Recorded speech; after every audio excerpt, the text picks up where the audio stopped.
بسم اللہ الرحمن الرحیم۔ عزیر وائس میں آپ کا خیر مقدم ہے۔ آج ہم آپ سے حضرت عمر فاروق رضی اللہ تعالی عنہ کے زمانہ حال کے بارے میں ذکر کریں گے۔ حضرت عمر فاروق رضی اللہ تعالی عنہ کے زمانے میں ایک بار بہت بڑا قحط پڑ گیا۔ اس قحط میں آپ نے گیہوں، گھی اور گوشت کا استعمال ترک کر دیا تھا، جو کہ خشک روٹی، کبھی اس پر روغن زیتون لگا ہوا استعمال کرتے تھے، وہ ہضم نہ ہوتی تھی۔ ایک روز اپنے پیٹ سے خطاب کرتے ہوئے فرمایا کہ جب تک اللہ مسلمانوں سے اس قحط کو دور نہ کرے گا، اس کے سوا تجھ کو کچھ نہیں مل سکتا۔ اسی قحط میں فاقوں کی کثرت اور ناموافق غذا کے سبب سے آپ کا رنگ سیاہ ہو گیا تھا۔ اس قحط کے لیے آپ نے اپنے حکام کو خط لکھ بھیجا کہ مدینہ منورہ کے لیے غلہ بھیجو۔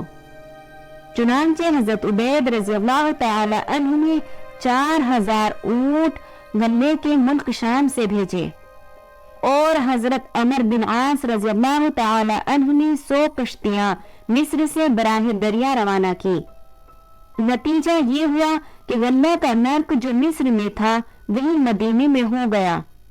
اس قحط میں آپ نے یہ بھی کہا کہ بیت المال میں جس قدر روپیہ تھا سب فقیر و مساکین کو تقسیم کر دیا جائے۔ بالآخر یہ قحط آپ ہی کی دعا سے دور ہوا۔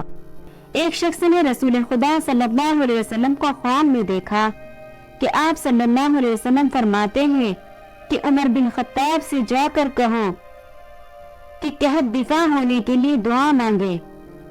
چنانچہ آپ نے دعا مانگی۔ حضرت عباس رضی اللہ تعالی عنہ کا ہاتھ پکڑ کر کہنے لگے، یا اللہ، ہم تیرے نبی کے چچا کا وسیلہ اختیار کرتے ہیں، پانی برسا دے۔ دعا ختم نہ ہونے پائی تھی کہ پانی برسنے لگا۔ جن عورتوں کے شوہر باہر ہوتے خود ان کے مکانوں پر جا کر دروازے پر کھڑے ہو کر سلام کرتے اور فرماتے کہ تم کو بازار سے کچھ خریدنا ہو تو میں خرید دوں گا۔ چنانچہ عورتیں اپنی لونڈیوں کو آپ کے ہمراہ کرتی تھی۔ ایک بڑا مجمع آپ کے ساتھ ہو جاتا تھا۔ آپ ان سب کو بازار لے جا کر سودا خرید دیا کرتے تھے، اور جس کے پاس روپیہ نہ ہوتا اس کے لیے اپنے پاس سے خرید کر دیتے تھے۔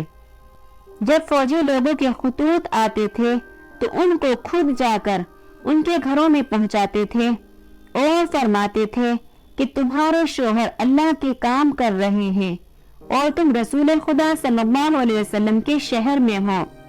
یہ بھی فرماتے تھے کہ اگر کوئی خط پڑھنے والا نہ ہو تو تم دروازے کے پاس آ جاؤ، میں پڑھ کر سنا دوں گا۔ پھر یہ بھی کہہ دیتے تھے کہ ہماری ڈاک فلادن جائے گی، خط لکھوا کر رکھنا، میں بھیج دوں گا۔ اس کے بعد خود کاغذ قلم درات لے کر ہر ایک کے گھر میں جاتے، جس نے لکھوایا ہوتا لے لیتے، اور نہ لکھوایا ہوتا اس سے پوچھ کر خود لکھ دیتے اور ان کے شوہروں کو بھجوا دیتے۔ مسلمانوں کے ساتھ تو جیسی کچھ شفقت تھی، وہ تھی ذمہ کافروں کی راحت و آسائش کا بھی بڑا خیال رکھتے تھے۔ اپنے جانشین کو وصیت فرما گئے تھے کہ ذمہ کافروں کے ساتھ اچھا برتاؤ کیا جائے۔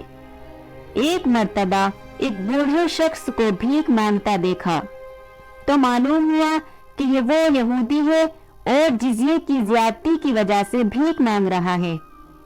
اس کو ہاتھ پکڑ کر لے گئے اور اس کو کچھ دیا اور حکم جاری کیا کہ ایسے لوگوں کا جزیہ نہ باندھا جائے۔